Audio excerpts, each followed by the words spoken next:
Welcome to my channel. My name is Emmy from Emmy Evolving. If this is your first time joining me, thank you for finding me. If this is not your first time, thank you for coming back. So I'm about to do a reading for us. Yes, I am.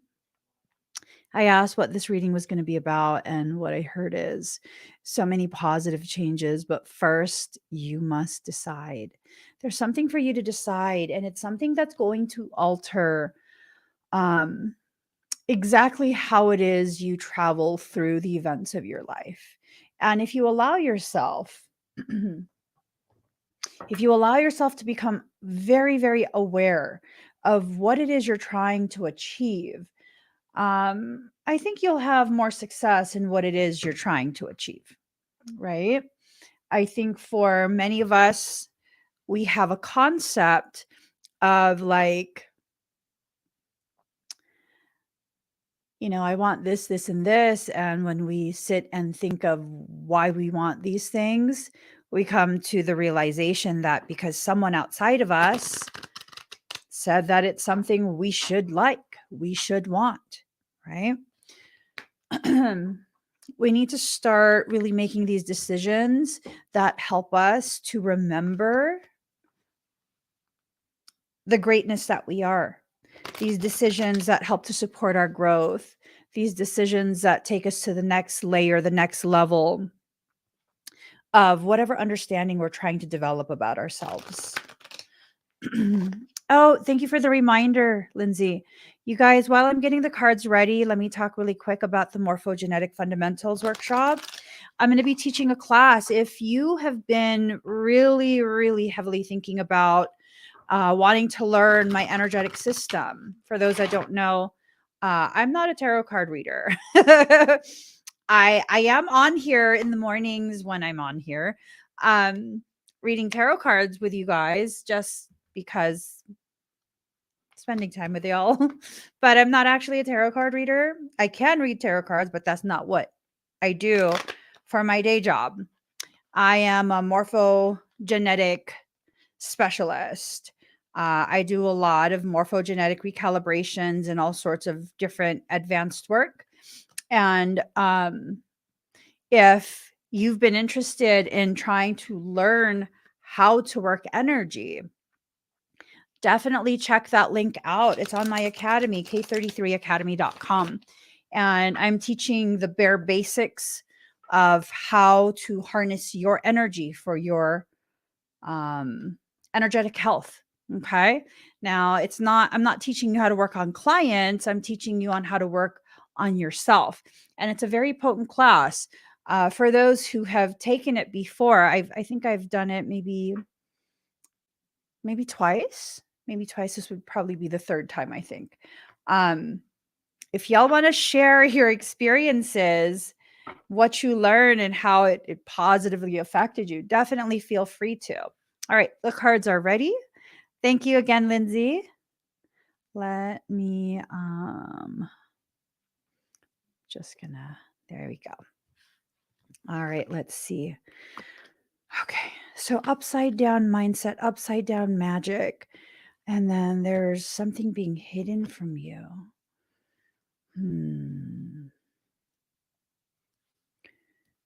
Okay, so this is the second time this upside down ethos and this concealment card has come out. Ethos is the mindset, right? And then something being hidden.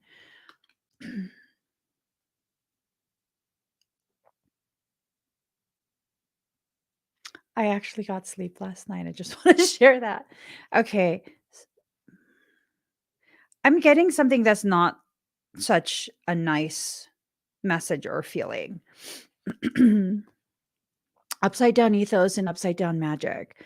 Someone's upside down mindset is causing them to seek some type of almost like magical retribution. You know what I'm saying? I don't know. Have things been very weird for you lately? Like weird as in you've been wondering, if someone is trying to do hurtful things. I hear the term baneful magic.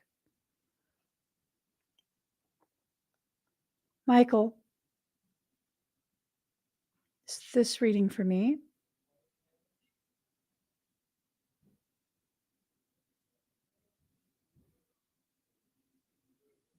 What level of baneful magic?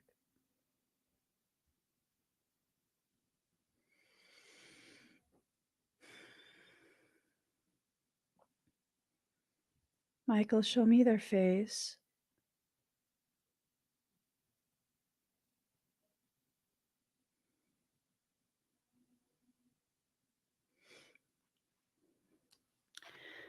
Someone's doing something. They're doing something and they're trying to be sneaky about it. They're doing something and trying to be sneaky about it, trying to hide it. They can't change anything about this. Alchemist in reverse.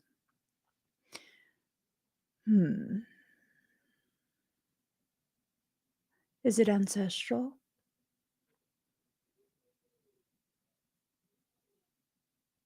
Show me their code.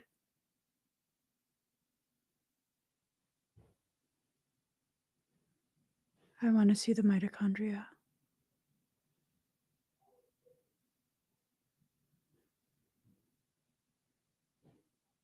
Thank you. There's a rebirth that's going to occur. This rebirth is going to take you to a whole different place within yourself and your life, okay? When you allow things to occur the way they're intended to occur, there isn't much that you really need to do outside of be aware of your energy, be aware of how to harness your energy. I think for quite a few of you, myself probably included, whatever is being attempted right now, these are things that will serve you in the end. They will. I'll tell you how. There's a thing called trauma-induced secretion. Now, remember, I have enough knowledge to be able to run an academy. The things that are attempted on you, if you can allow yourself to be fully present and really gather, harvest the learning, and then apply what you've learned in such a way that's beneficial for your growth. I mean, really, there's nothing that stops you from this jump skip through your ascension mechanics. So every time someone has tried to be baneful in their accessing of my energy, attempt to access my energy, I mean, it's definitely gone my way without intending to. Why? Because I will learn everything I need to learn. Whatever it is I learn, I then can apply. See, people need to be careful. There are those who have the capacity to read you in a way that you'd never expect. I call those people quantum divergents. They're not just neurodivergent, they are quantum in their neurodivergency. What ends up happening is they observe you and know. They know. They know the weaknesses. They know any potential strengths. They can see potentialities that you're not even aware of. And then they can deconstruct that. I think for everyone, we need to allow ourselves to really begin being very hyper aware of where our thoughts are. This hyper awareness of where your thoughts are is the very thing that will help you to figure out how and when to recalibrate yourself, to bring yourself back to center. No one's going to disturb me from my center today. There will be corrections, not on the live stream.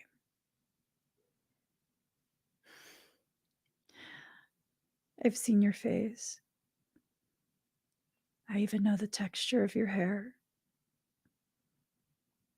I've seen your mitochondria. I've seen all the way up your family tree. Time is not linear. When you deactivate the abilities of someone further up that ancestral chain,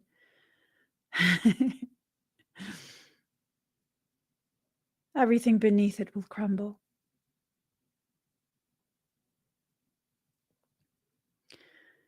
When there has been a lack of integrity through the entire ancestral line, well, there's nothing karmic about a correction. There are those who exist who know the intricacies of karma and how to avoid it.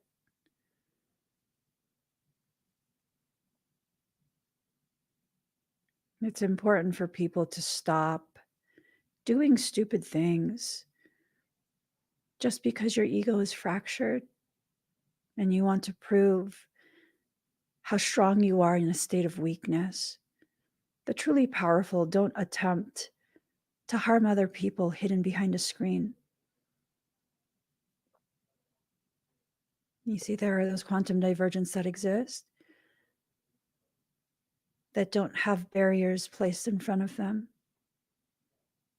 There are those who come from soul families who carry the capacity to penetrate any shield.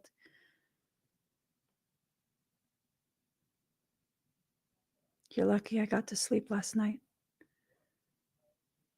I'm in a neutral mood, but you still will be corrected. It's necessary. You've harmed too many. Whatever you've harvested from them, I will take from you, and you won't be able to stop me. You'll try, but I outrank you. Why do you think I'm not afraid? Why do you think I can remain calm?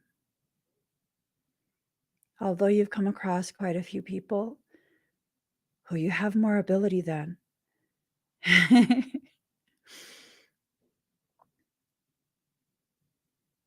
You finally stumbled upon a sorceress.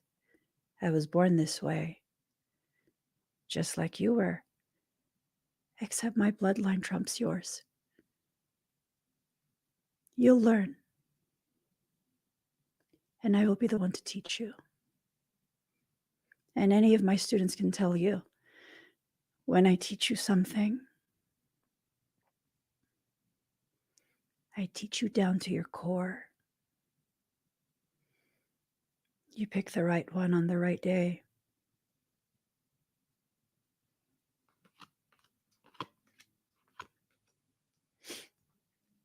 For everyone else, these are cycles, people trying to be hurtful and harmful to you. I know for many of you, these are cycles that you've been through over and over and over, maybe the same people, maybe different people, maybe people you don't even know. Maybe it's this thing of now you're thinking, this is just life. This is what you bring to you. This is it. This is all there is. And I'm here to tell you, no, this is not life. This is not all you need to know. This is not the only way life can be. Life is everything you make it to be. You have to make a decision, though. Are you going to allow yourself to be crippled by the very things that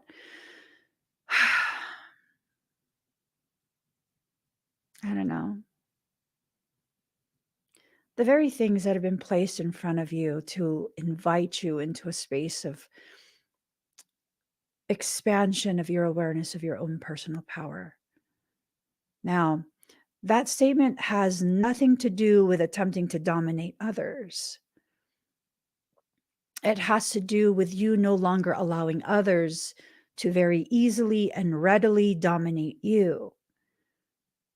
It has everything to do about taking ownership of the ways in which you give access to yourself.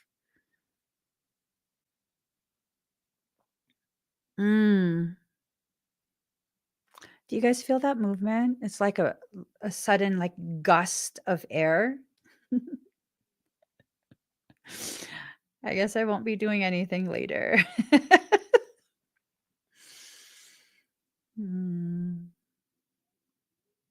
Okay. Guardian. For some of us, we have a guardian.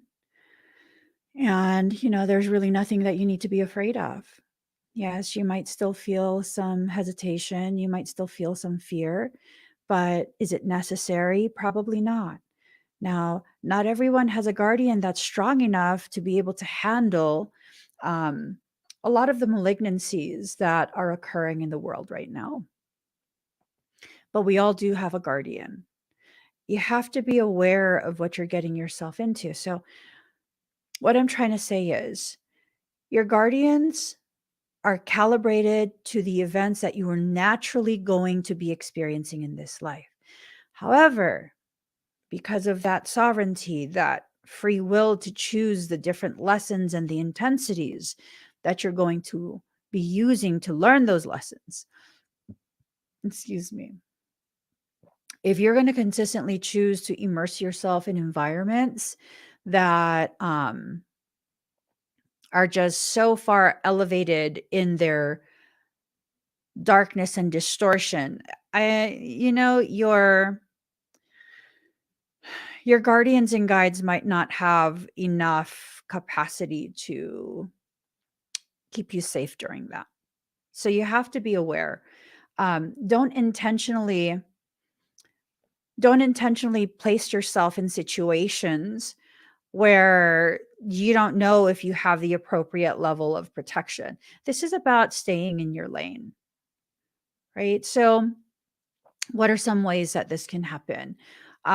Someone that you know, maybe a friend, maybe just a random stranger that you're seeing on the street, is going through something.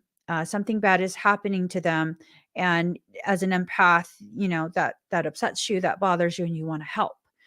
Well, do you have the capacity to help, or will you just simply endanger yourself?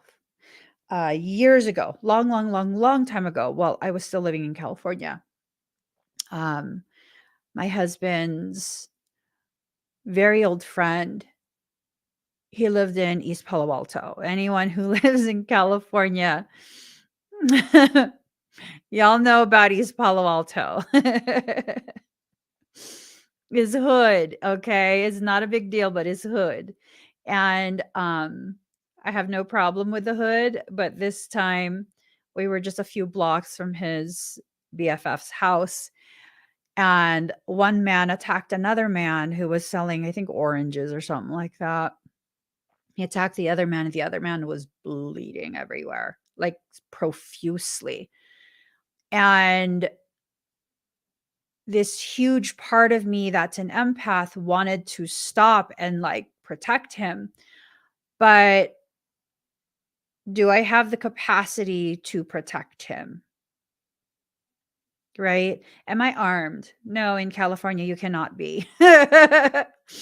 you know, did I have even a knife or something? No, I did not. So in that instance, me inserting myself into that, and I don't even know what the altercation is about, I'm placing myself in harm's way. So no, I was not able to do anything to help that person. Instead, we hurried to his friend's house and we called the police. Okay. So it's this thing of making sure you understand what it is you're initiating. What are you initiating in your life? Is it a continuation of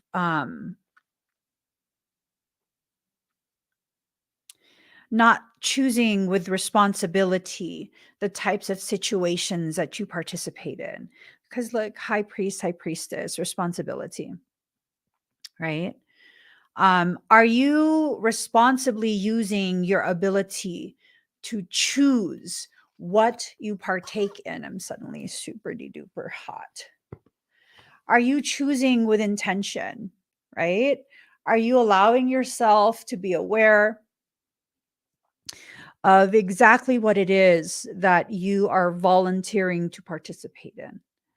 Because if it's not your situation, what is your intention there?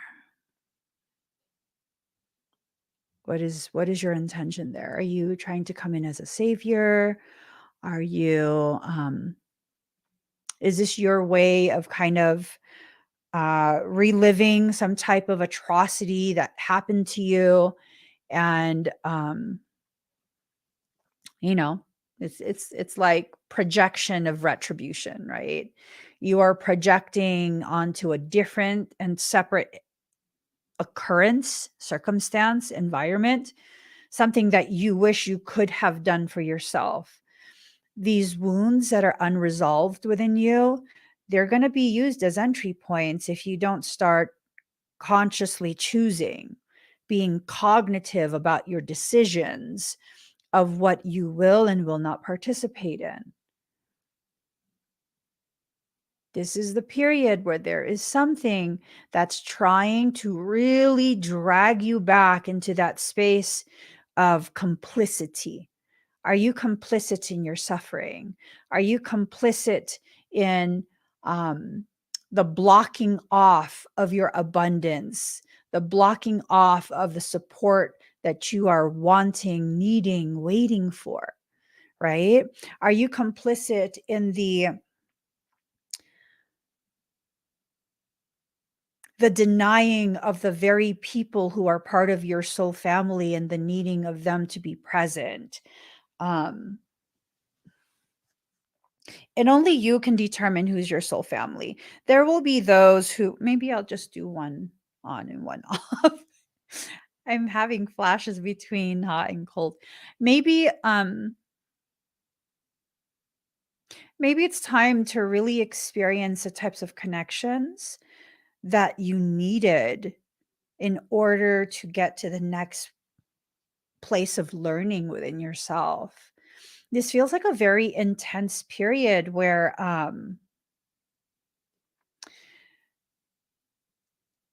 everything that you didn't even realize you needed is going to be coming forward. I don't know how I feel about that. Everything that you didn't even realize you needed is coming forward and in some way, shape, or form making its presence known. So is this an opportunity? Is this like I don't know.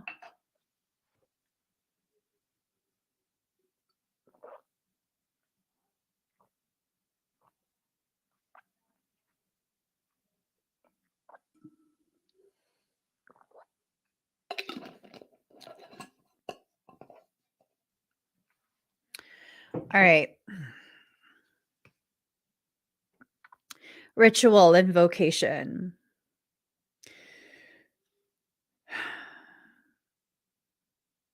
There's something off. I don't know what it is. There's something off. There's a tearing of the fabric. So these partitions that exist,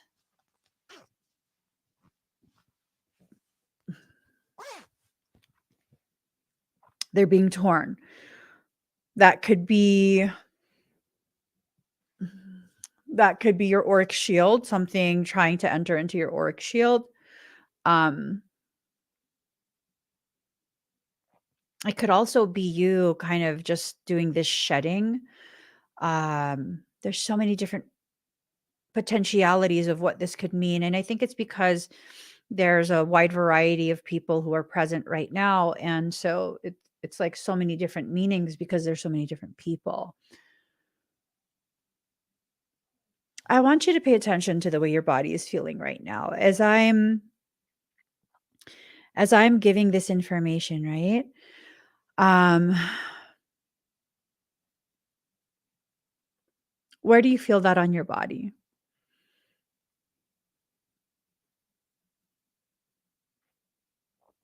And I'm not sending energy.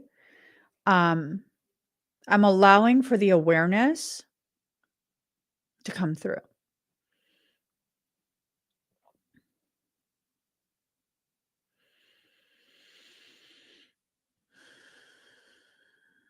Really let yourself just feel it. So anything from the stomach up, your higher self is asking you to experience something, is for your growth. Um, you know, anything from the stomach down, the further down it is, it's about survival. So that means it's a malignancy. There is someone, something attempting to do malignancies, malignant magic, baneful magic, right? Anything in the stomach area, just the stomach organ area itself, that middle line, it's neutral, meaning there hasn't been maybe an intention set yet, right? Um,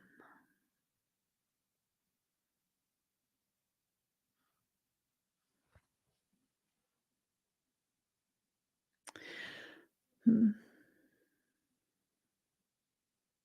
Attempts to pull you from neutral. For some, there are attempts to pull you from neutral, right? So what are you going to do?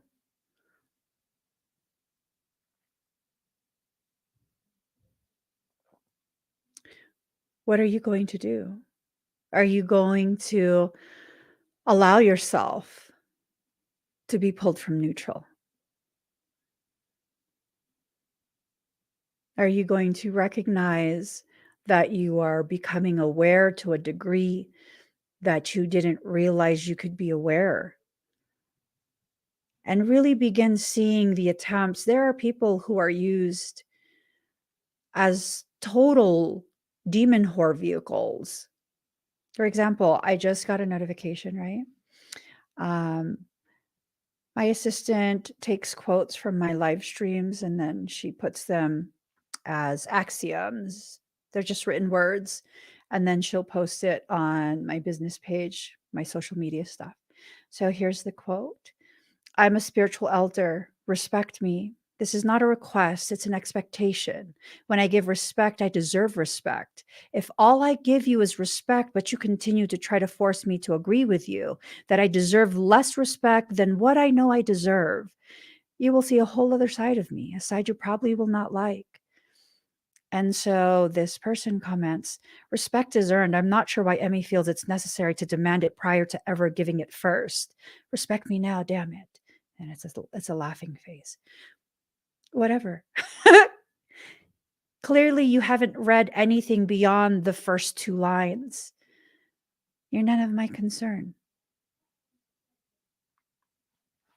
And I know for a fact that comment comes from someone who's probably being used as an organic portal to try and like strong arm me, just out of center. No, I made a decision this morning. I will not be moved from center. When you make a decision, you have to stick with it, or that decision means nothing. It means nothing if you cannot stick to what you have decided. You just make a decision, and it doesn't matter if others respect that decision, if they will honor that decision, if they respect you or not. The reality is this: I finally entered into a space within my life where I respect myself tremendously, and no one will shake me from that.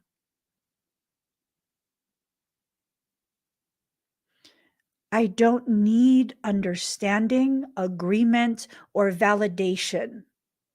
I provide all of that for myself. It's a journey to get there, but I promise you, once you're there, the view is beautiful. Once you get to your space of center, you have a 360-degree view of the world around you, and a clarity that is just unmatched. When you reach that space of clarity and you understand when other people are being used to derail your progress, whether it's through trying to coerce you into a space of agreeing with them and their distorted perception that is not even rooted in the reality of who you are and what you are saying. I mean, I'll read that quote again. And you tell me, am I demanding respect without having given it first? I'm a spiritual elder. Respect me. That's not a request, it's an expectation. When I give respect, I deserve respect. If all I give you is respect, but you continue to try to force me to agree with you that I deserve less respect than what I know I deserve, you'll see a whole other side of me, a side you probably will not like.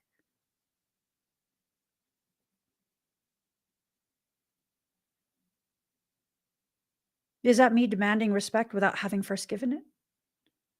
Or is that me reiterating, hey, no, no, no, no. I will not just be receiving whatever type of treatment. When I have treated you with respect, I expect that to be reciprocated. And if you are refusing to reciprocate it, then we should not be interacting. And if you're going to try and force interaction without honoring what I have requested, which is a mutually beneficial level of respect, reciprocal respect, then we're going to have a problem. Maybe I stated that too eloquently. We're going to have a motherfucking problem if you don't keep being, respectful at the level I'm being. Okay. You need to match my fucking energy. See, and that's the thing. Some people need you to speak in their language. I said the same thing both times.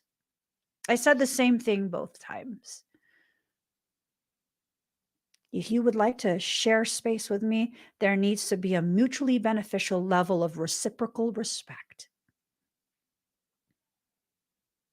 If not, we need to go our separate ways. We need to stop the interaction because I will not tolerate that. And you will not force me to tolerate that.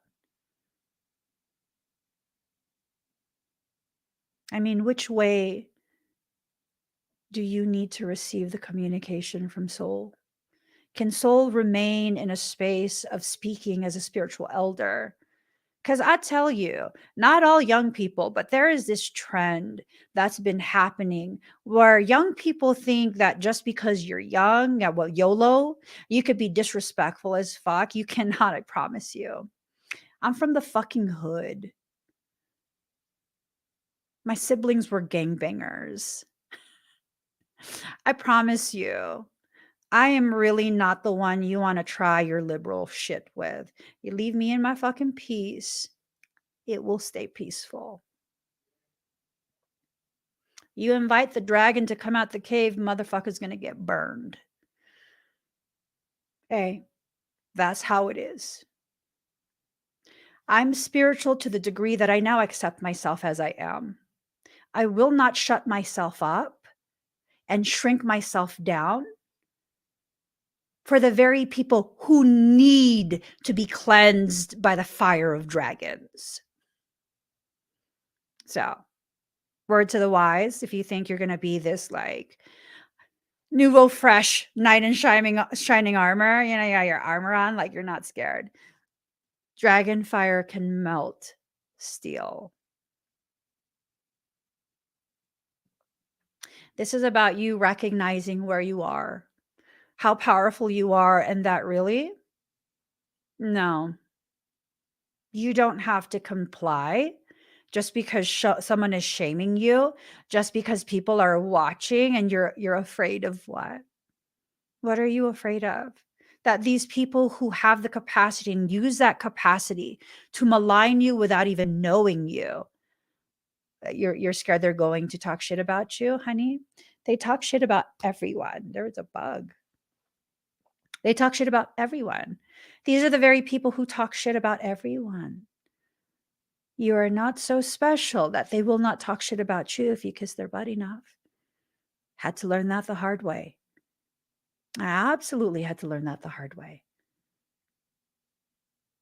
All of these interactions that have grown me have shaped me into the person that I am, not because of the situation, but because how I chose to use that situation to further refine my clarity on how some human beings act.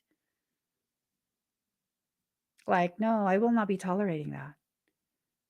I will not tolerate anything that that I deem is less than what I deserve. Does that mean you have to worship me? No, I don't believe I deserve worship. I believe I deserve reciprocity of the level of respect that I give out. right? There's a lot of really twisted perceptions and teachings that are being spread so far and wide through different communities. And someone needs to stand up for something. We can't all keep falling for the same song and dance, the song and dance that causes us to feel so ashamed. Ashamed for what? Because you are who you are? Why do you need to be ashamed of who you are? Well, because I've made mistakes. Yeah, just like everyone else. But no, there's no buts. There's no buts. Just like everyone else, you've made mistakes as part of your learning. And what's wrong with that? There's nothing wrong with that. Just like everyone else, you might have said things that you later regret saying. Okay, that's how you learn. That's how you learn about what is acceptable and what is not acceptable for you based on your standards. But that only applies if your standards are your own, not standards that are adopted because you are forced to by other members of societies and communities and groups.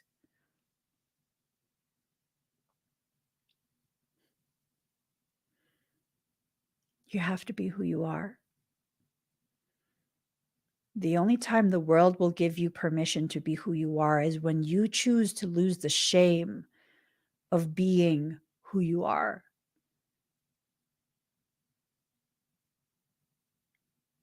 It's important.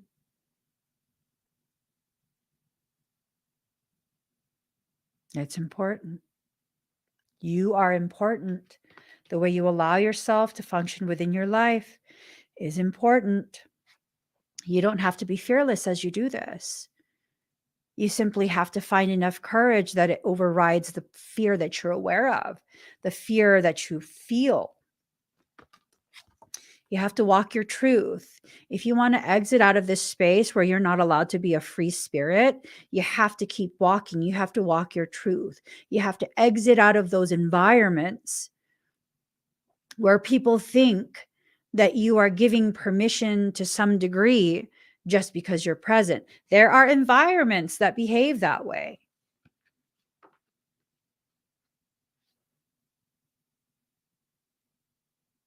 There are literally environments that function in such a way where because you are present, you are giving permission for them to dominate your behavior, your mindset, your perception.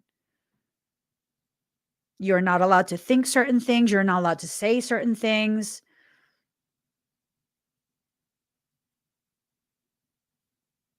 I don't care. You don't have to care about everything. You don't. You literally don't. You don't have to care about everything. Care about the things that are important to you, the things that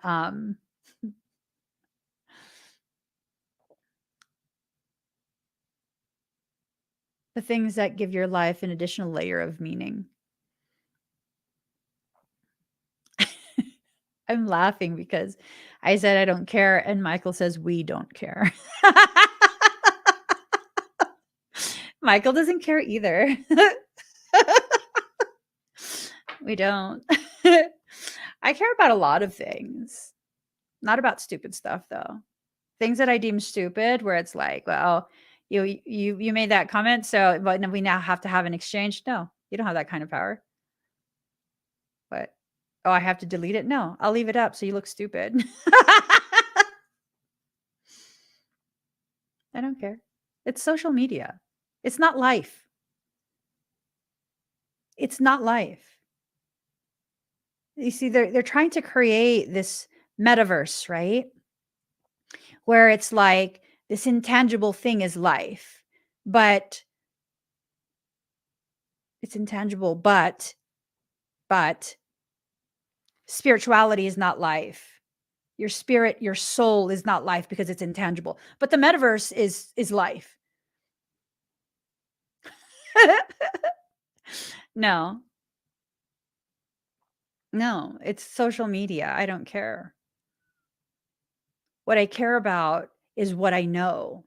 What I know is what's in front of me and what surrounds me.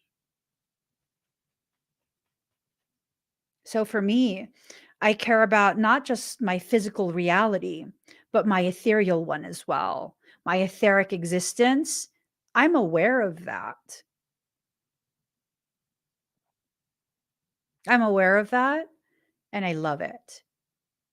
I love it. I love being in this center point where I can tap into the human side of me. I can tap into the spiritual side of me. Both are valid for me at this point.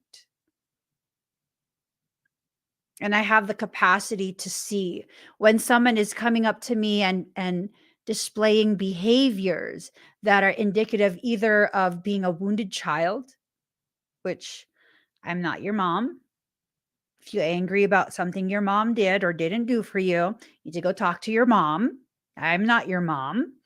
Um, Although it seems like you would like for me to be your mom, I'm not your mom. Or it's someone who's just a flat out demon whore, right? And empaths, let me tell you right now, I could be having a bad AF day. And no, I don't go lashing out at every single person I could possibly find to lash out on social media. I don't go out of my lane and go on their posts and spread nastiness because I'm in a bad mood. Let's not make excuses for bad behavior. I sit my ass off of social media if I cannot control what the hell I'm going to say during a bad mood. It's rare for me to have a published comment on someone's TikTok. Why? Because I'll comment and then I'll remove it because I'm like, you know what? I don't even need to join this conversation. Like, yeah, I don't need to join this conversation. So I'll make the comment and then I'll delete it. And it's just like, girl, don't get sucked into this culture. That's what I tell myself. Don't get sucked into this culture. When you are a true empath and having empathy, that's not a superpower. The depth of your empathic abilities is strictly tied to the amount of trauma you experienced as a child. Let that sink in. Let that sink in.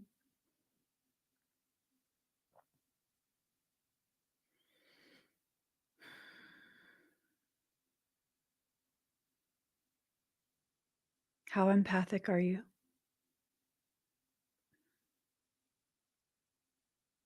How much did you suffer because of that?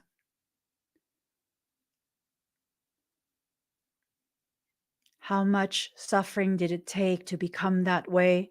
And how much did you suffer after that?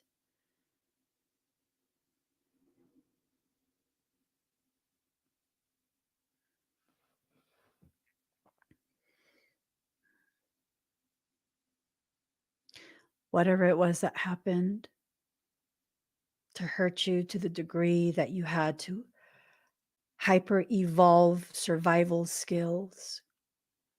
I'm sorry. I'm sorry that it happened to you, whatever it was.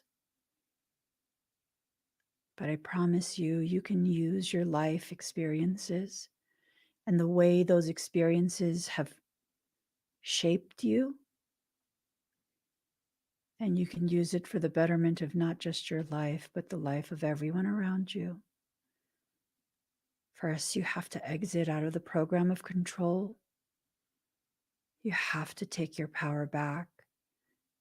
I said take, not ask for, not petition, not beg. I said take.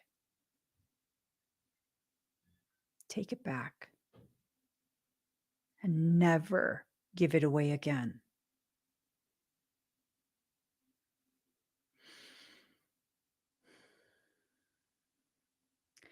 There is often a price that's paid for those who have a higher calling in life. That price is usually paid in childhood. You must prepay in order to be able to prepare yourself through the course of your lifetime. You must prepay for the learning you will receive in childhood.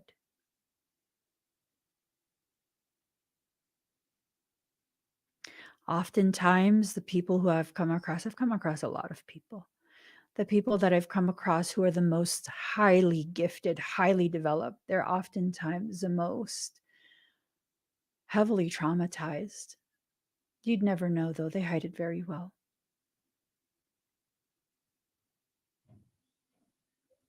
That's why I see when people are defensive, when they're protective of themselves, people who will take no more shit. And I don't condemn them. Why?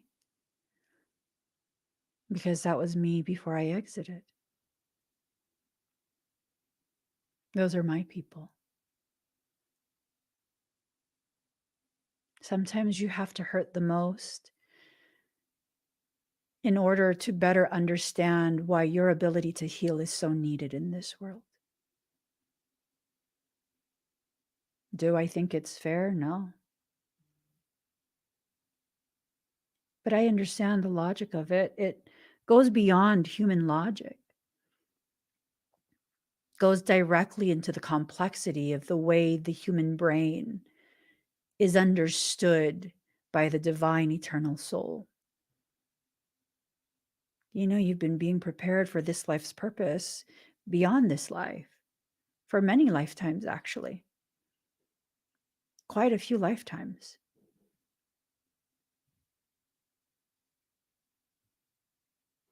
You'll be fine in this one. You've gotten through how many lifetimes worth of training already?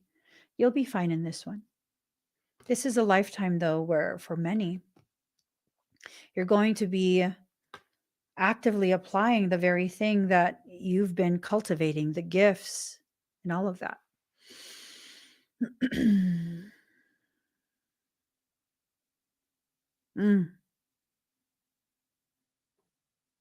No, Lisa. Lisa says, I mean, you know, a little of what I've been through, and I thought a couple of times I took it back. But reality is I gave it away again, but keep doing the hard work to get it back once and for all. So what you were doing in those times where you thought you took it back was you were practicing for when you actually will. Those weren't failures. It's like doing the stretches before you lift the load. Sometimes when I work out, if I'm aiming for a personal best, personal record type day, because I use an exercise tracker, right? It lets me know what I lifted the last time I did that set of exercises. And I'll see what I lifted. And I'll start with a slightly lower weight, maybe 5 pounds less. And I'll do a full set, 15. And I'll see how I feel. I usually know by the first 2 or 3 reps, no, or yes. I make up my mind. But I'll commit and I'll finish off that set and I'll stop. And then I'll have a little conversation with myself of how far do we want to go today? It depends where I'm at in the workout. It's right at the beginning, and I have all this pre-workout running through my body, like, we want to go all the way. But I think the most powerful thing happens when it's at the end of my workout and I don't even want to move. Yesterday, I went to the gym and I'd been working out for like 2 hours or something already. I was exhausted. And I'm on my cycle. And I was just like, I was sitting on the bench and I wanted to give up. I took my earbuds out I was like, I don't want to do this. I don't want to do this. And I was so irritated. And I kept saying that. And I was like, what don't you want to do? I'm now having a full-on conversation with myself in the gym. What don't you want to do? This. What? Couple movements with your arms? You're right there. Get up. Get up. I don't want to. You don't want to what? And then there was this girl that was there who works out a lot. She's like really fit. She works out a lot. And I could tell she was looking at me. And I asked myself again, you don't want to what? I don't want to give up on myself. So then I spent the next 3 minutes or so. You can get up. You can do it. You can do it. Get up. Get up. Get up. Pick up the weight. You can do it. You can do it. Get up. Get up. You're not leaving without finishing this. You finish what you start. Get up. And finally, I got so irritated. Not only did I get up, those were 15-pound weights, which really I was trying to take it easy to give my elbows a break. I got up. I switched it to 30 pounds because fuck you, bitch. You're not going to fucking limit me today. No. Then I did 30-pound weights instead. To punish myself? No. To show myself I'm capable even more than what I thought I could do, especially when I think I can't do it.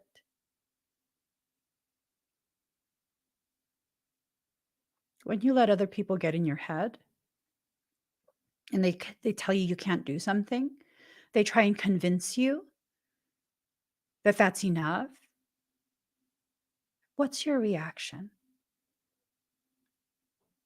How do you react to that?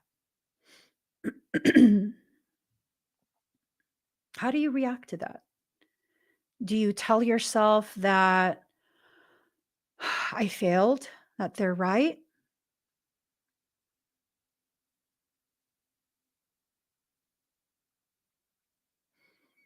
I went back and forth. Hold on.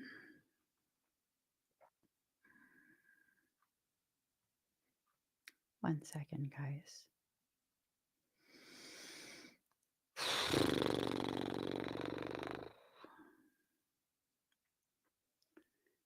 So,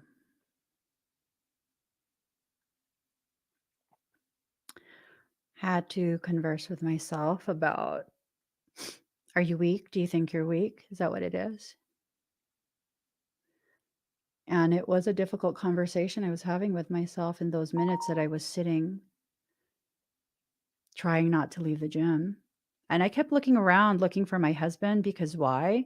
Because I was going to use him as an excuse to leave, to give up on myself, to halt my process. I was going to use him. If he was done with his workout, and mind you, we went to the gym in a blizzard. It was a blizzard, a fucking blizzard. Snow was coming in sideways. I was looking for him. I took this picture of myself because I was like, are you only as strong as you look? Because I don't feel like I'm as strong as I am. I don't feel like I look strong. And then I started with, oh God, the whole mom body thing, right? Mm-hmm.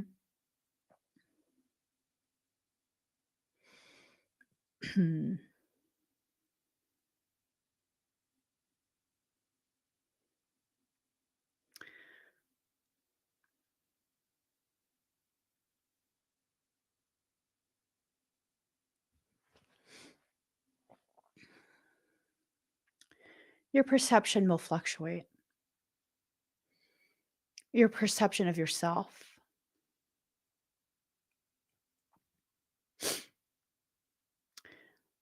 You'll go through periods where you see something, maybe it's where you're at within your journey, and you'll feel accomplished. You'll feel very powerful and very accomplished. And then there will be times where you look back and you'll see, like, not so accomplished. Your opinion will change, it will fluctuate.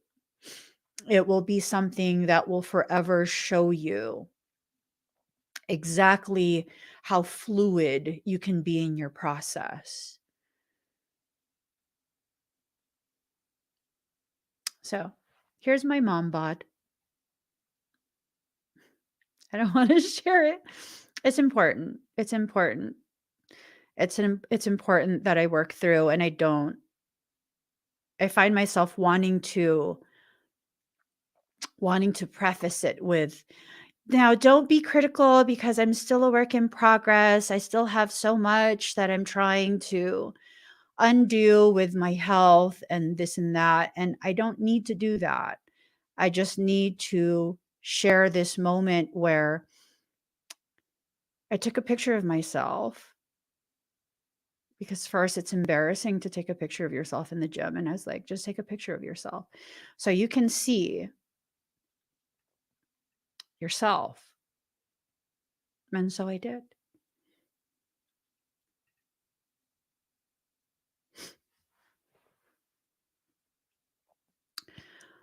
I'm at a point where I am in my mid 40s. I'm in my mid 40s. I've had a lot of children. I've had a lot of body injuries. I've had a lot of different things that have happened. And it's not that I need to just accept myself where I'm at. It's that I need to really begin celebrating every day where I am. To me, this is still, it's not where I want to be.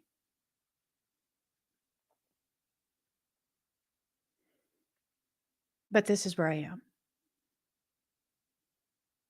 I'm regaining my strength. I'm undoing a lot of the damage, the injury that occurred because of, certain things. It's not where I am. I want to build other parts of me more. I could look at this and I could either think to myself, I've made progress. I've developed some shoulders. I've developed upper body strength. I haven't packed on this much muscle,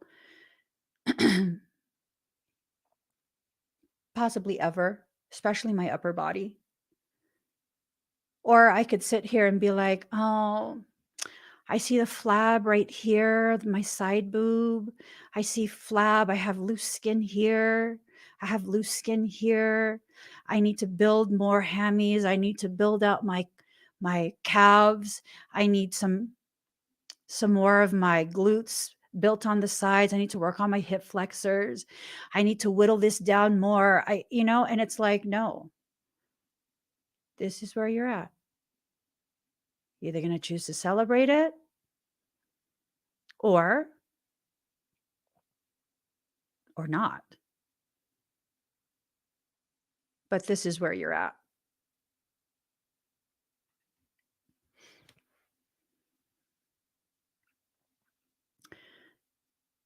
It's okay for you to fluctuate and give your power again momentarily, or even for a short period. It's okay. You go through these cycles, you go through these situations, and you will always have those cycles and situations. You will always have that. It's not this thing of once you take your power back, it will forever be there with you and no one's ever going to take it again. No, it's not that at all. Your power is like the ocean. It comes in ebbs and flows.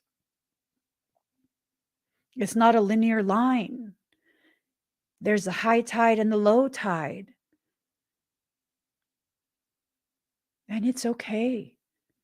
It's okay. For some days, you're going to feel very powerful, very accomplished. And for other days, you feel very weak, very iffy about where you are.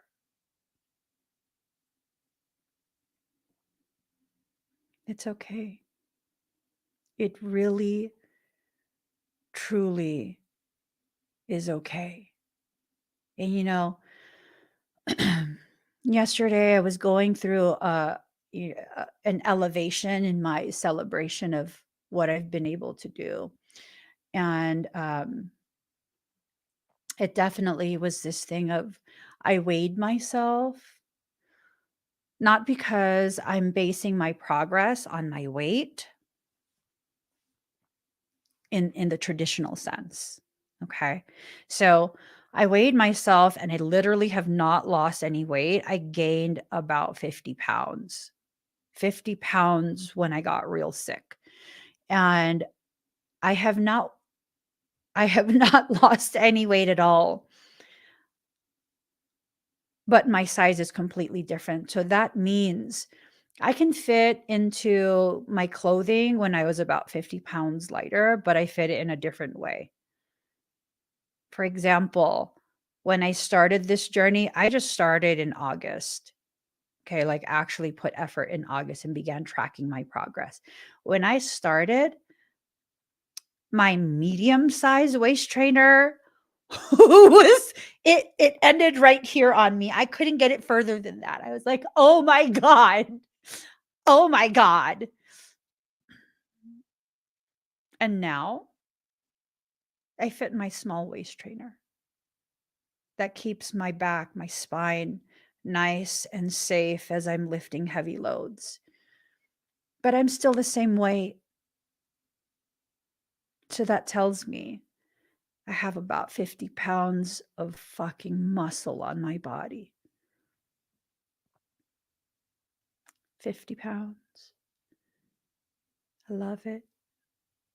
As someone who struggled with ED much of my younger life, I used to pinch my fingers. If I could pinch skin, I'd be like, oh my God, I can't eat today. Mm-hmm. Or my goal was to be under 100 pounds. Yeah. I've been through the entire fucking spectrum of a distorted perception of myself.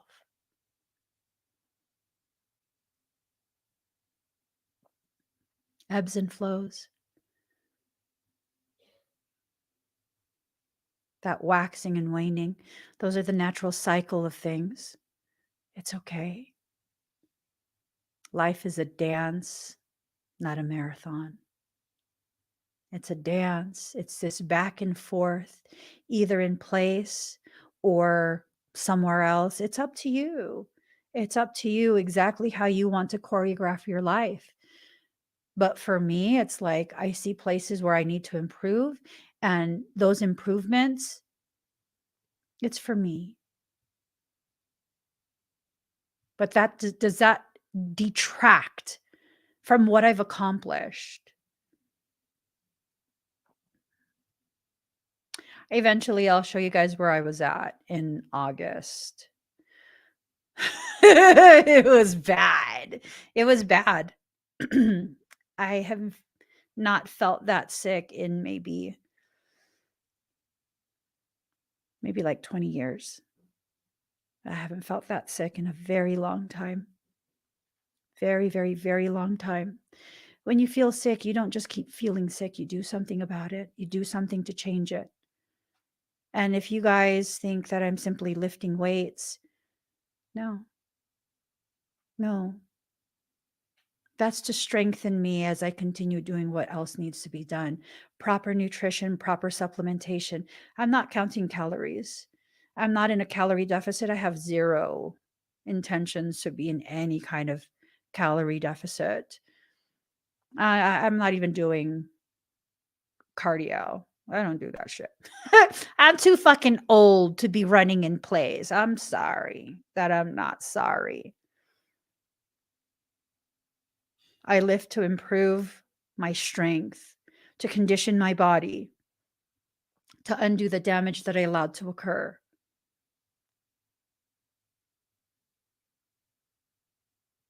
Did you know that if your liver and your lymphatic system is not functioning properly, if there's blockages, clogs, any of that, if it's sluggish, if it's overwhelmed, no matter how much caloric deficit, no matter how much exercising, you will not steadily lose weight in the way you're expecting.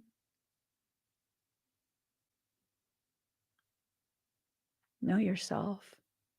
Know what you need. Allow yourself to really, really fall in love with yourself at this point. Allow yourself to fall in love with every part of you. Every part of you. Allow it. Let it happen. You're already facing yourself at this point. Because if you weren't facing yourself, you wouldn't resonate with me. You wouldn't. Because anytime you share space with me, everything I say causes you to face yourself directly. Everything. There's nothing you need to be ashamed of. Let me say this. If you think like, oh, but you don't know my history, Emmy, you don't know my history, so you don't know if I should be ashamed and this and that. What if I was a prostitute? Maya Angelou, one of the most gifted poets, a gift, a literary gift to all of us.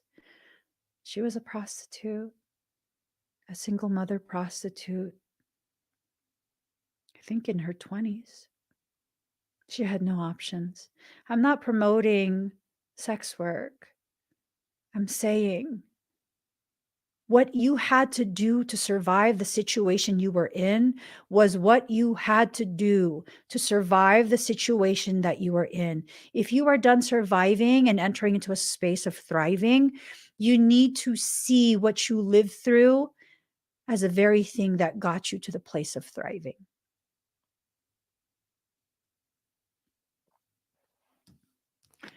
Our emotions are upside down when it comes to the way we see ourselves. Allow your intuition to guide you through those spaces that will get you questioning what you deserve, what type of treatment, what type of people, all of that, you know? Celestial teacher in reverse. It's not someone outside of you. Your greatest teacher is you, is your life. Everything that happens in your life, you are in charge of. I'm not saying it's your fault that things didn't go the way you wanted it to go. I'm saying you are in charge of what happens after, what happens based on your perception, the way you receive what happens. You are in charge of that. You are in full control of that. You get to decide whether you're going to exist in a space of limitless, a space of unconditional love, whether you're going to give yourself permission to move forward, whether you're going to acknowledge your strength, whether you're going to give yourself a timeout, right? Maybe what you need to give yourself a timeout from is all of these really distorted perceptions about who you are and what you deserve. Golden crown in reverse.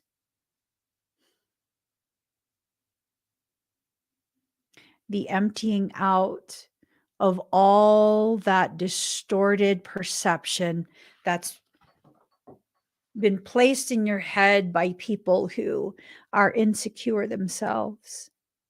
Let me tell you, how insecure do you have to be to try and tear someone down on social media, in real life, in your relationships? How insecure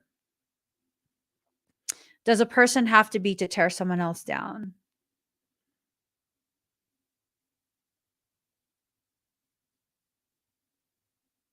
The truly strong people will not do that. That's not to say the truly strong people won't finally be sick of your shit and finally dish some back to you. I'm saying. Just because you're strong does not mean you have to keep accepting people's poor treatment. At some point, even the strong has some type of standard, some type of boundary that they will fight against. They won't let you cross that, as they shouldn't, as they should not.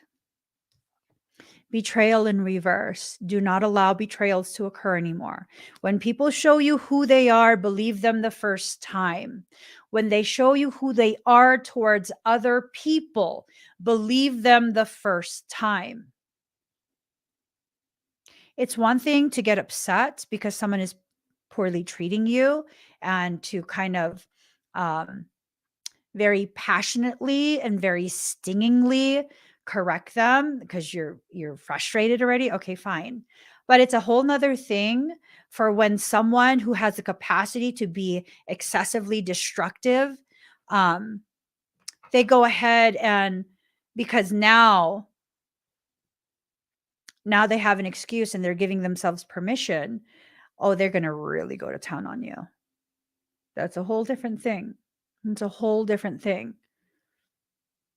Okay, there's various levels and layers to the different nuanced chosen reactions, chosen perceptions. You're being told that not everything requires you to enter into a space of warrior. Some things, no, don't do it. Especially if your intuition is not being listened to. If you are not connected to your intuition, be careful with that. Intuition and logic have to come together. They have their proper place in all of your decision making. And if they're not in their proper place, that's questionable. Be careful with that. Okay? Royal return, but it's in reverse. You can put the crown on your head as many times as you want, but so long as you're upside down, it's going to continue falling off. If you truly want to return back to your sovereign royalty, you have to sit yourself back up. You have to get back up. You have to allow your process to bring you back home. Okay? You have to allow that process to bring you back home to yourself. They're going to try. They can't overcome you if you're present. If you are firmly rooted in yourself, they're going to try and interfere with your journey, right? But they cannot overcome you. They cannot outdo you in your own thoughts, in your own life. But first, you need clarity. You need clarity as to what you want, as to what your goal is. What is your intention? You probably have to do some shadow work. Some of you have to stay there, reborn from shadow and reverse and shadow work. Some of you have to do shadow work in order to be able to reach a space of personal empowerment and self-love. Some of you need to just stay there. Okay, let me not. Some of you need, when I say some of you need to stay there, you need to sit in that shadow space for some time. Let me not mess around. You need to sit in that shadow space for some time to really take stock, have the opportunity to take stock, take inventory of all these different gifts and capabilities that you have that you've hidden away from yourself in the shadows. Okay? This is about learning yourself, learning who you are, removing the obstruction of your flow. For many, you're not flowing through your journey, you're not flowing through your space. You're again allowing the words of others to negatively impact you. An example of this, and it's a very nuanced lesson here, was when Lisa felt that she had thought she had taken her power back, but in reality, she gave it away again, and she's working on taking it back permanently. And it's like, Lisa, girl, I love you. I do. No, don't let the things that I'm saying negatively skew the way you're seeing your journey, right? Girl, that's the ebb and flow of your life. You didn't do anything wrong there.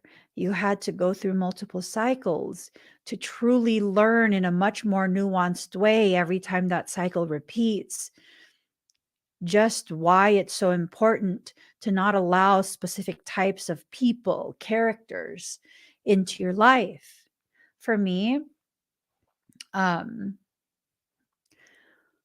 know that I'm always going to be someone who is bordering on enabling. Like, I will be so supportive that it might even enable someone's sense of their lack of ability, lack of capacity. And I've been working on this for so long.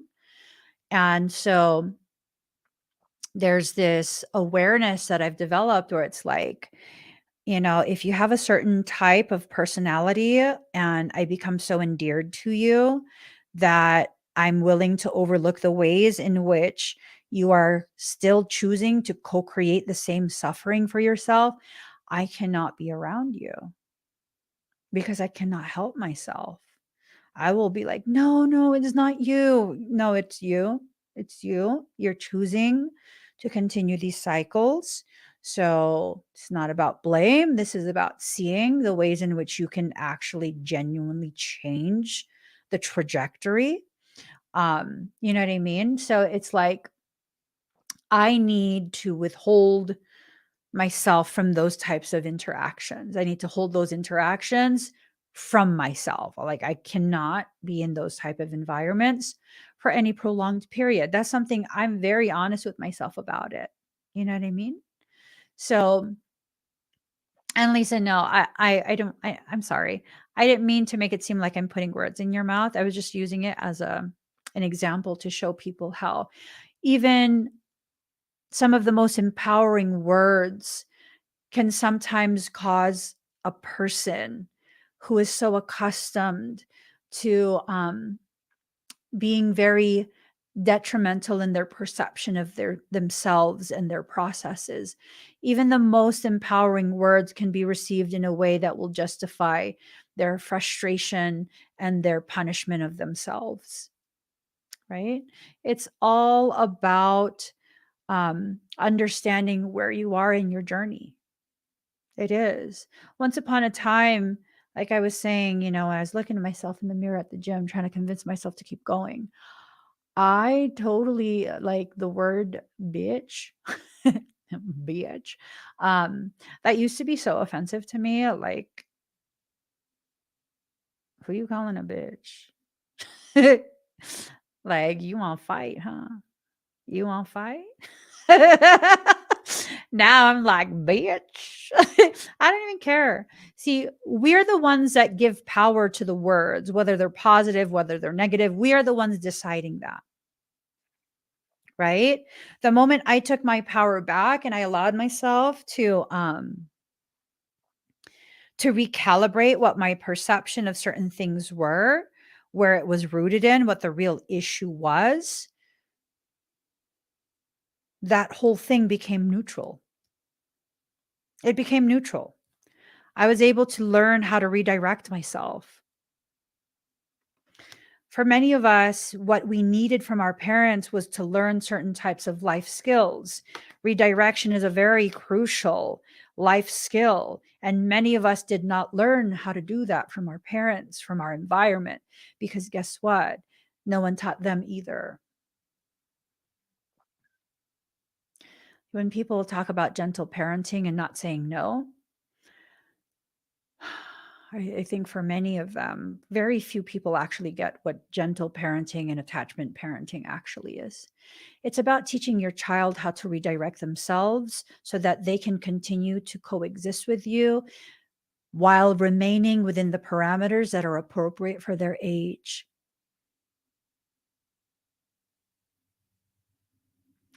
So, for the most part, when my children were toddlers, I was not telling them no.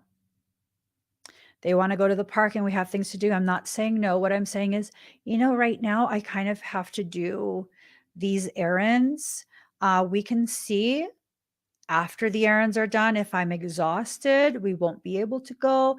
But if I'm not exhausted yet, we can definitely go and you guys can get some of that energy out. But what I need from you right now is to really make sure that your space is cleaned up, tidied up. So when I'm done with these errands that I'm running, um, we won't have to use potential park time to clean up. So clean up, go ahead and grab a book, whatever you want to read right now. And I'm going to try and hurry and conserve my energy so that we can go to the park, but I can't promise. Okay. And if we can't go, then we'll find another day to go and we'll find another way to use up your extra energy here at home when we get back. Does that sound like a plan? The kids are always like, yes, mommy. Because I'm not going to disregard your autonomy and your needs, but I will help you to think of ways to redirect that energy and recalibrate that expectation so that, yes, we are acknowledging that you expect to be given an opportunity to use up your excess energy. This is why my kids don't have tantrums. This is why. It's not like I'm never going to say, no, you can be bound. Motherfucker, you're not bouncing around the furniture. I don't think so. There's been times where, they were, sorry guys, they were jumping around on the couch a little bit. And that's rare to happen when they were toddlers. And I was like, excuse me, does this look like a play structure? No, mommy. Okay. So I don't remember anyone having asked me if we could go to the park. If you needed to get that out, you should have communicated that. Can we go to the park? Yeah, sure. I'm done with what I'm doing. Put your shoes on. Let's go. Communication, communicating the needs, the adult helping you learn how to redirect. Yes, you might be frustrated. Like more recently, one of my almost tweeners. Oh no, tweener. Yes. One of my tweeners, he wanted to buy a PS3. So they have their own wallets. And anytime anyone gives them any type of cash gift, it goes in their wallet. No one touches it. You have to have a reason to access your money. And I don't keep it from them. They're the ones that have to manage it. They have money in that wallet from like, I don't know, 6, 7, 8 years ago. And so he decided he really wants to make a big ticket purchase and buy a PS3, I think it was. His dad showed him OfferUp, and guy selling it for $120 or $125. They made an offer for like 120 or 115. I don't know, it was close, but the guy was like, you can go somewhere else and get it for cheaper. Rude ass mofo. I know you ain't talking to my kid. No, he was talking to his dad. And my son really wanted it. And he's like, I think I'm just gonna go ahead and agree. And I was like, listen, this is how it always works, okay? Set an intention. Keep looking on OfferUp or wherever you guys are looking for what you really, really want. Give yourself a day, 2 days to keep really, really, really looking, okay? And if you find what you want, give it like a day, 2 days. If you find what you want, go get what you want. If by the time that time frame is up, you still haven't found what you wanted, go back to that same listing. If that's still available, that means it's waiting for you to purchase it at that price. And he's like, okay. So he's looking. He went through all the listings that night, didn't see anything. He's like, I think I'm just going to go for it, Mom. I couldn't find anything. I'm like, you got to be patient with it. You got to be patient with it. It's going to take more than a few hours. You got to be patient with it and you'll find what you're looking for. You know what ended up happening? I think they went to like a secondhand store and he ended up getting it for, I believe, much cheaper. And it has a warranty. And he was able to get the specific games that he actually wanted. He's like, "You're so right, mommy. See? Don't be impatient. Use your energy to go ahead and create opportunities that could maybe get you what you're actually looking for. Don't settle for things. Don't just settle for things. Allow yourself to really, really, set intentions, create time frames for your expectations." How many of us were taught this by our parents? How many of us?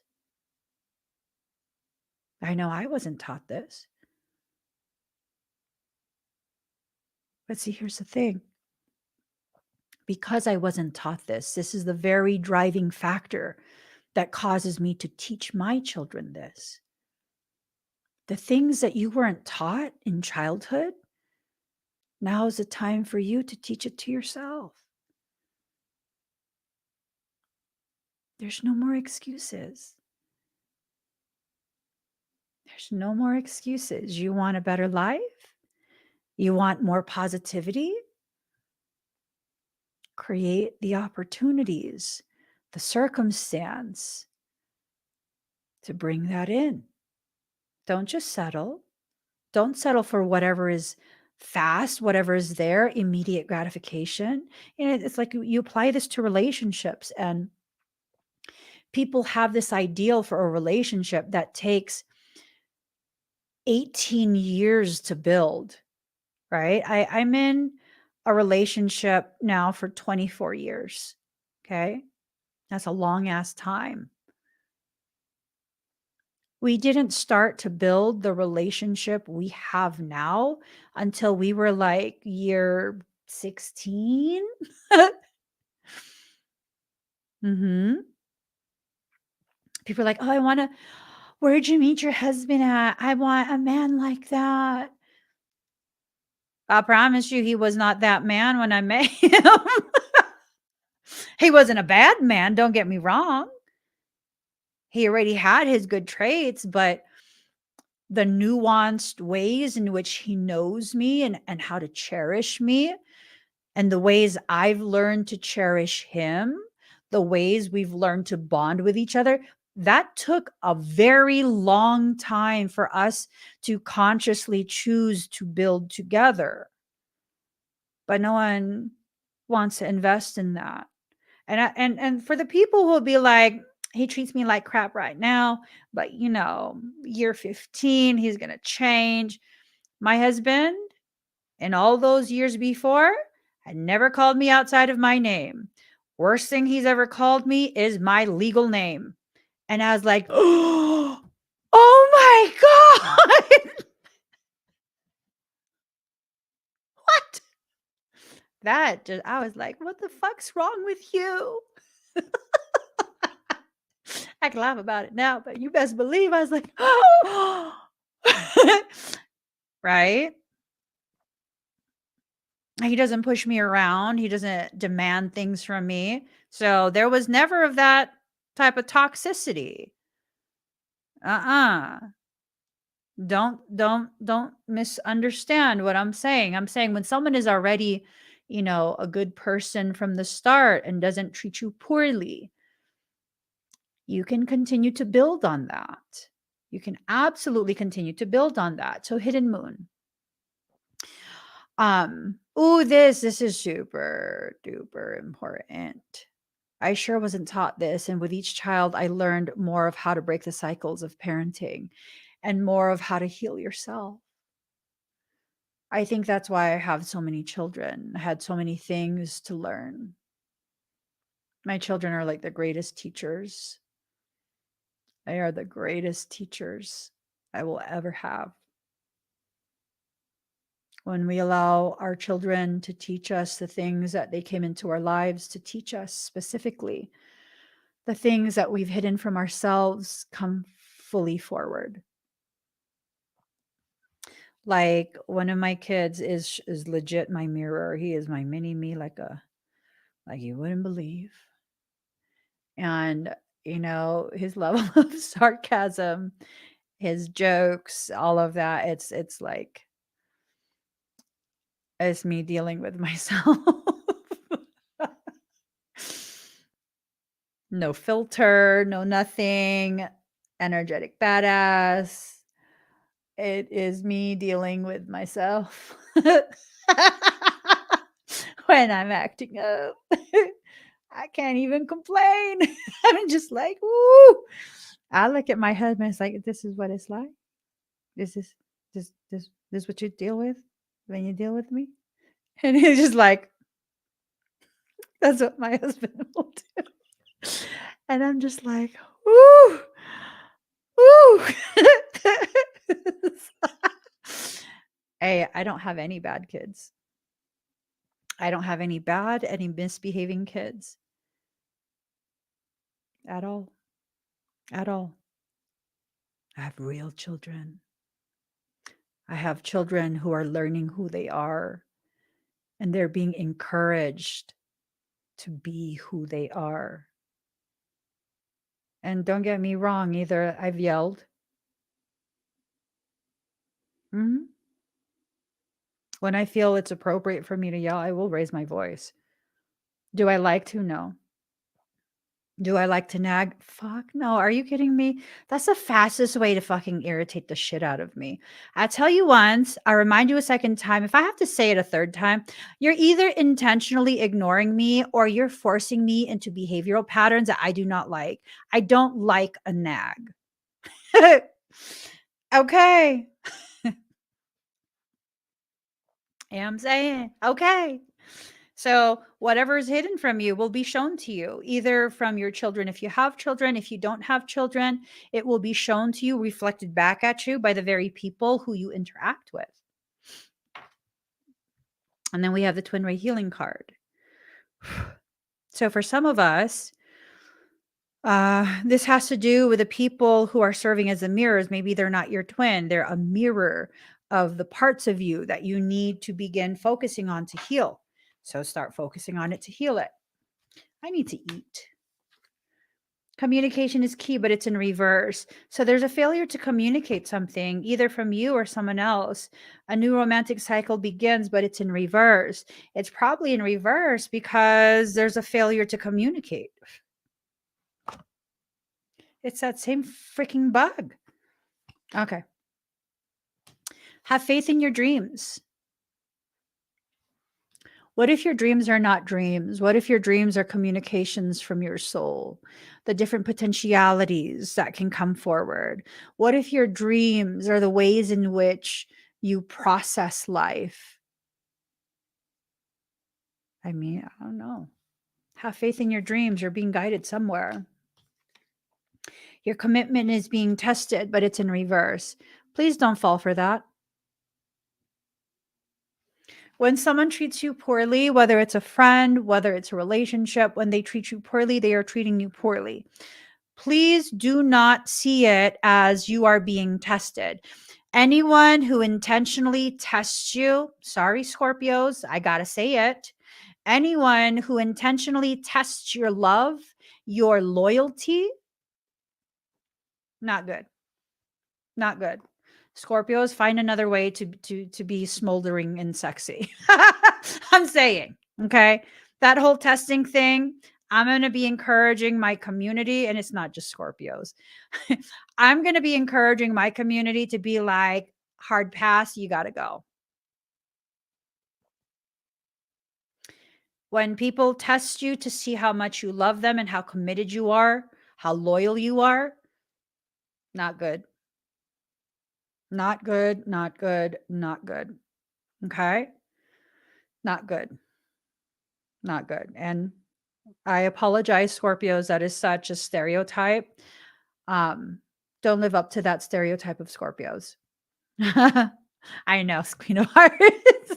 That's why I was like, Scorpios, I'm sorry, I have to say it. I saw you comment. And I was like, I know you were Scorpio. No, it's usually a characteristic that's more of like a Scorpio who's not in a balanced state. And it's not, again, it's not just Scorpios that do this. I just use them as an example today. Queen of Hearts, I'm sorry. I'm sorry. I mean it genuinely. I'm sorry. Not all Scorpios are like that, okay? Um, we have to make sure that this whole like your commitment is being tested. Like if it's a person testing you, that's a major ass red flag. If it's this concept of your higher self is testing how committed you are to a process that you're in, I mean, you got to develop the discernment to be able to clearly see that this is what your higher self is doing. I'm not telling you to doubt yourself. I'm telling you, I'm encouraging you to refine your understanding of maybe some of the limitations that still exist, right? Maybe you're not receiving the message fully, or there's something that are, it's a little bit distorted still. And that you can fix that. You can absolutely recalibrate that so you can see clearly. But if you're not even willing to be aware or acknowledge that you're receiving things in a distorted way, that's really going to mess up your perception, right? So you want to see with clarity. My, one of my sons is a Scorpio moon. He's gonna be like, Mom. No, not all Scorpios are imbalanced or toxic. That's just like every sign has a couple folks in there that are imbalanced. I tell you guys this, okay, since I said that about Scorpio, I'm gonna throw Pisces under the bus too. The most toxic sign I have ever come across when imbalanced is a fucking Piscean. Not even joking. Y'all think Scorpio be crazy and toxic as fuck if they're not balanced? Scorpio ain't got shit on Pisces. You know, the people who tried so hard to convince me to unalive myself, they were led both times by toxic Piscean bitches. Not even joking. Not even joking. So there's always going to be toxic mofos in any group. Don't let the toxic ones be the representatives for everyone. Okay. When a person is imbalanced, they are simply representing themselves. That's my rule of thumb. I don't care what group you're from, what zodiac sign, what ethnic group, what country, what nationality, I don't care your demographic. When you are a toxic mofo, you are representing strictly yourself. Bottom line. Bottom line. Okay. And I say that the most toxic sign is Pisces, being a Pisces myself. Yeah.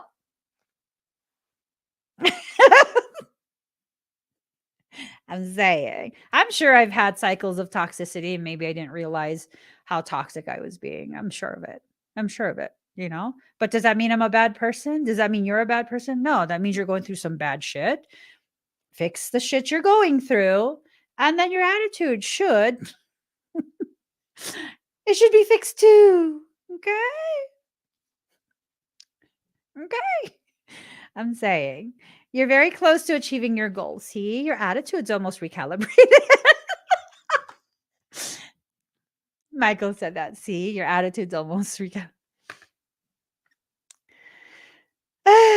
You're very close to achieving your goal, though. Okay. Don't give up on yourself. Don't give up on your dreams. Work through your fears.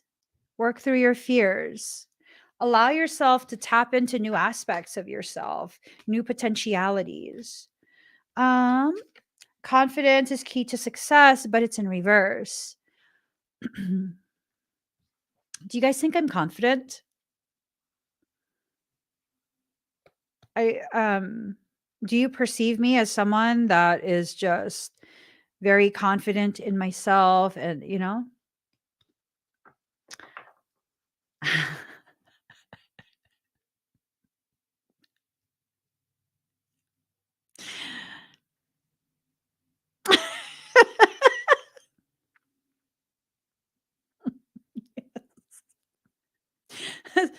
I'm learning. That's where my logic came from of like, if you toxic, You only represent yourself, because I tell you, I went through a few years of like, you're one of those. And they so aren't. They so aren't, right?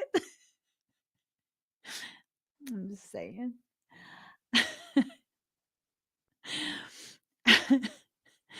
um so sometimes people have this perception that I'm somehow like super confident in myself and stuff. And I was like, who are you watching?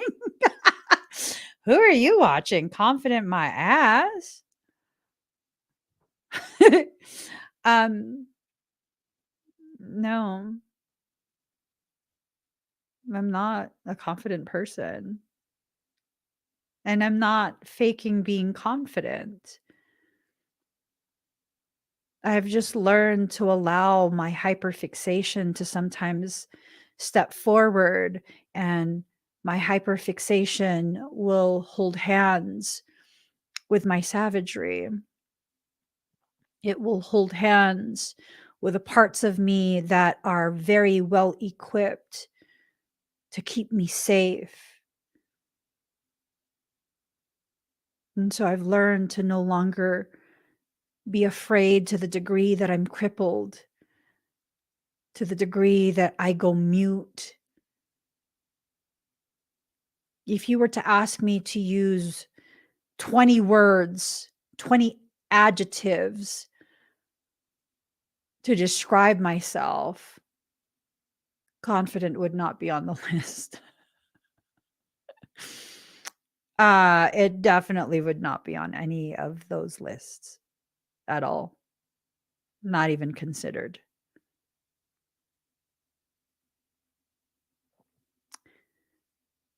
Confidence is key to your success in reverse. You don't need to be confident. You don't.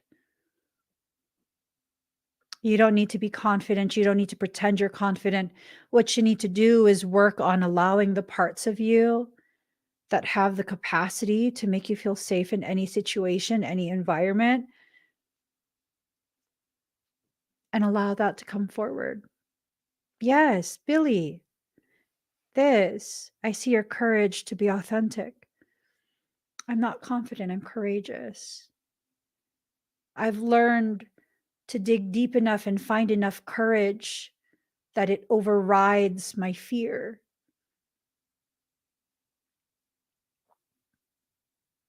Yeah, it's important. It's important that you not confuse yourself with exactly what it is you're trying to accomplish. It's time to take action.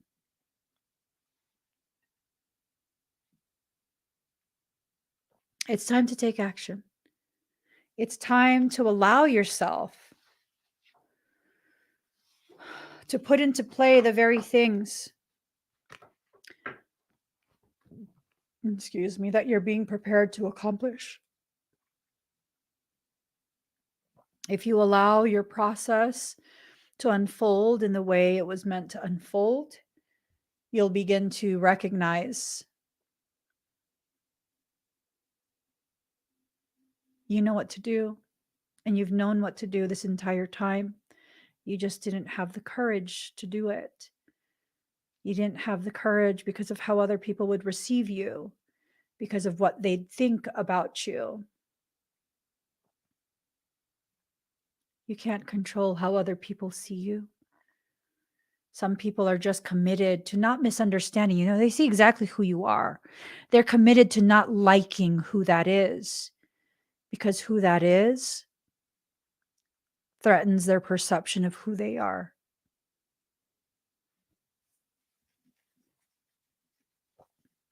I've never intentionally gone out of my way to intimidate people into a space of thinking I'm superior to you. I don't even like that. I don't like that at all. At all. I'm all about being shoulder to shoulder with my community. Either we all go up or we all stay where we're at, but we do it together as a unified whole. Unified yet still diverse in our uniqueness. right? And despite my personal stance that has existed my entire life, this is who I am. This is how I've always been. I've always been someone who's passionate about equality, about justice. I've had the most toxic people see that in me and still make it a point to go out of their way to paint me as someone who simply wants followers. If I wanted followers, I'd behave in the way I'm told I need to behave. Oh, I promise you, I'd have a shit ton of followers. Instead, I'm just me. And it is what it is. And if what it is not something that appeals to you, then I absolutely respect that. Genuinely. You should have a right to have, your opinions. You should have a right to be able to choose what you resonate with and what you don't. It doesn't make you less spiritual than me. It doesn't make you less evolved. It tells me you have poor taste in people, but I'm joking. I am, but I'm not. I'm saying, if you don't think I'm funny, what kind of fucking humor do you have? Maybe that's your issue. That's your blockage. You take yourself so seriously. Listen, if I gotta be publicly visible when I don't even want to be, I need to at least be entertained. I'm not even directing it at anyone. I'm just being totally funny. Okay, I gotta get going. I gotta eat. That's what it is I'm hungry and I have to eat. And when I don't eat, I get snarky like that to entertain myself. Because I gobble people's ego for a snack. I better go eat. Jesus. You guys, I'm going to go live later today to do expedites. I'm going to do a whole new set of expedites for all of y'all. This is going to be really focused on recalibrating your morphogenetic grid and setting you up nicely. So that way, as we exit out of all of the Mercury caca, we can be better prepared for life. There's going to be a lot of manifestation stuff in there. We're heading towards the 222 portal. You know what that is, right? It's the receiving portal. So today's expedites, I'm going to be live maybe like 4:30 p.m. Pacific Standard Time. Today's expedites or this evening's expedites, they're going to be super, super focused on preparing your entire energetic field to really call in abundance. I know about y'all. Here, I got to share this video with y'all. I fucking felt this so deep yesterday. I watched it like 10, 15 times. It was just, I resonated so deeply with it.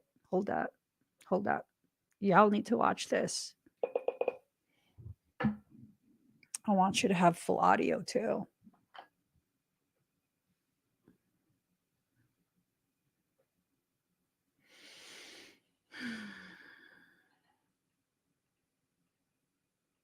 This, just close your eyes and listen.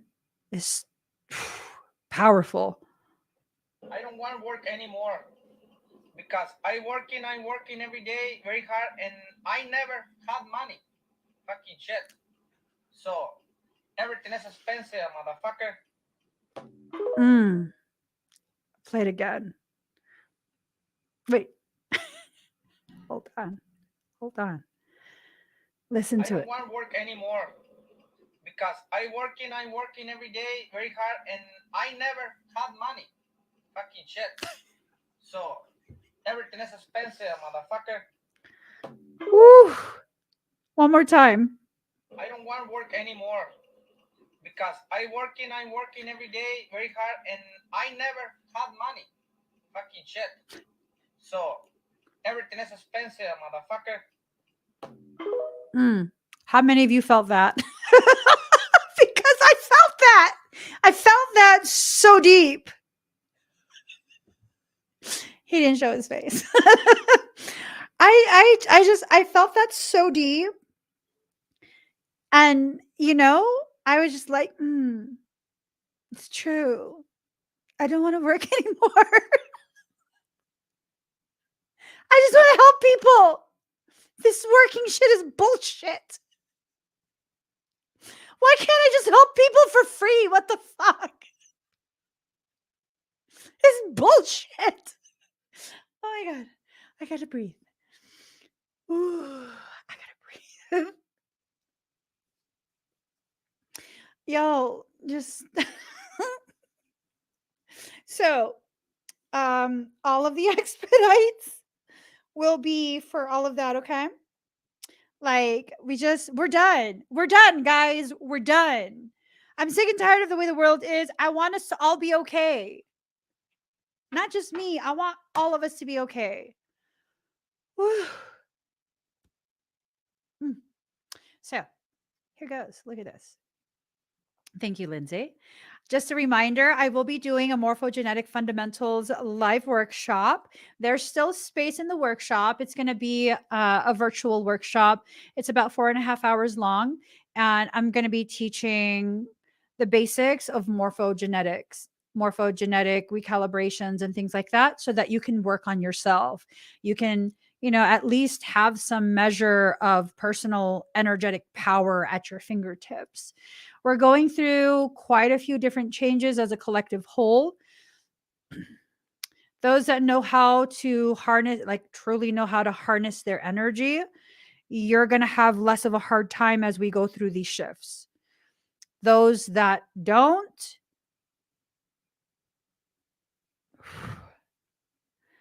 it's going to be something questionable. Okay? I don't want to enter into a negative space, but I can't emphasize enough how important it is. And then today I'm just going to eat in maybe like 45 minutes or so. I'm going to head over to the Soul Sanctuary. If you're part of the Soul Sanctuary.love, head on over there because we're going to have a chat. It's an important chat. It's a lot of stuff, you guys. A lot of messages have been coming through that I can't talk about here. And these messages are some realizations that it's a lot. Yes. It's a lot. It's a lot. So if you want to join in that private conversation, go to the soulsanctuary.love and you'll see where you can sign up. If you want to go ahead and have me teach you, be part of the morphogenetic fundamentals workshop, you go to the link that's on the screen. I got to get going. I'll see you guys again very soon. Okay. Bye, everyone.